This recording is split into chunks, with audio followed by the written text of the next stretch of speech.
UP के गोरखपुर में एक चालबाज स्टेशन अधीक्षक पिता और बेटी ने मिलकर अपने रिश्तेदारों सहित कई लोगों से करोड़ रुपए ठग लिए। पुलिस ने दोनों को अरेस्ट कर जेल भेज दिया है। पुलिस के हाथ ठग गरिमा सिंह की एक डायरी लगी है। इस डायरी से पता चलता है कि गरिमा सिंह 2 महीने में 100 करोड़ कमाने का सपना देख रही थी।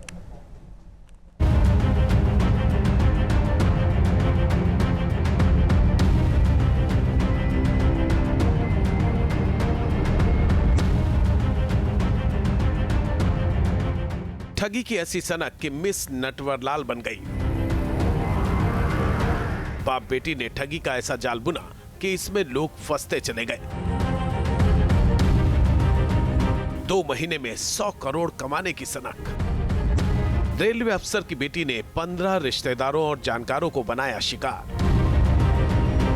उत्तर प्रदेश के गोरखपुर में ठगी के इस मामले ने हर किसी को हैरान कर दिया। अरबपति बनने की सनक ने रेलवे अधीक्षक पिता और उसकी बेटी को सलाखों के पीछे पहुंचा दिया।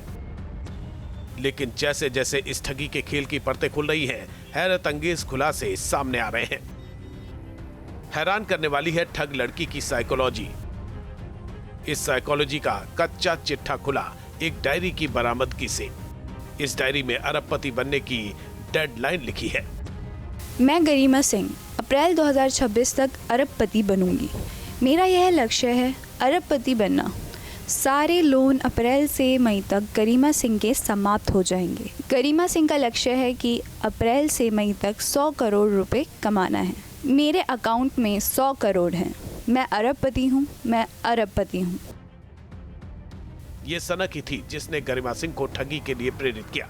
सबसे पहले रेलवे क्लर्क संदीप पांडे की जुबानी सुनते हैं कि वो ठगी के शिकार कैसे बन गए। ठीक है, मैं करवा दूंगा, आप डॉक्यूमेंट दे दीजिए। तो डॉक्यूमेंट जब सारे डॉक्यूमेंट दे दिए इनको, तो इन्होंने एक के बजाय 4 बैंकों से लोन करवा दिया, जबकि मुझे एक बैंक से ही लोन की ज़रूरत थी। इनकी बेटी का नाम जो है गरिमा सिंह है। इनसे इन्होंने अपने फ़ोन से मुझे बात भी कराया था और ये आश्वस्त कराया था कि आपके बैंकों का लोन करवा दिया जाएगा। फिर इन्होंने 60 लाख का लोन करवा दिया। 60 लाख रुपए जब मेरे पास आ गए तो हमने कहा ये इतना पैसा कैसे आ गया, मैं कैसे भरूंगा इसको। तो इन्होंने कहा कि ये पैसे सारे बैंक में चले जाएंगे वापस, आप हमारे अकाउंट में ट्रांसफ़र कर दीजिए, मैं इसको वापस कर दूँगा। फिर इन्होंने कहा कि साथ में ये भी कहा कि 6 महीने तक कम से कम कटेंगे, जिसकी EMI में भर दूंगा और उसके बाद ये क्लोज हो जाएंगे। इस तरह से 4 महीने का भरा और उसके बाद 4 महीने के बाद इनसे जब बात हुई, बैंक वाले फ़ोन करने लगे, तो इन्होंने कहा कि मैं EMI नहीं भर सकता हूँ, मेरे पास कोई पैसा नहीं है और आप जो करना वो कर लीजिए, धमकी देने लगे। 3 जुलाई को बाप बेटी के खिलाफ मामला दर्ज हुआ था। इसके बाद इस ठगी का खुलासा हुआ है। ठगी के शिकार लोगों के अनुसार पहले लोन चुकाने का लालच दिया जाता था। लोन चुकाने के लिए पर्सनल लोन लेने की सलाह दी जाती है। एक बैंक की जगह अलग अलग बैंक से लोन दिलवाना, ग्राहक को भरोसा दिलवाना कि रकम गलती से अकाउंट में आ गई है। फिर लोन की रकम अपने अकाउंट में ट्रांसफर करवा दी जाती थी। EMI चुकाने का भरोसा देकर ठगी की जाती है। गरिमा सिंह और उसके पिता ने रिश्तेदारों और करीबियों को भी इस ठगी का शिकार बनाया। अपने रिश्तेदार और सहकर्मी और उसके पुत्री द्वारा और उसके पूरे गिरोह के द्वारा एक सुनियोजित लोन फ्रॉड में हम फंस चुके हैं। इसमें उन्होंने विश्वास दिलाया कि आपका लोन माफ़ कर दिया जाएगा। लोन माफ़ के बदले में आपको एक बैंक से पर्सनल लोन लेना होगा। उस लोन को गरिमा के कंपनी वो लगाएगी अपने कंपनी में, उसका EMI खुद भरेगी और साल भर के अंदर क्लोज कराएगी। लोन कई बार गारंटी देने के बाद में ध्रुव नारायण के कहने पर विश्वास करके, रिश्तेदारी और सहकर्मी के विश्वास करके, फिर मैंने तैयार हुआ। लोन का प्रोसेसिंग के दौरान उन्होंने 1 से 6 बैंकों में प्रोसेसिंग करा दी।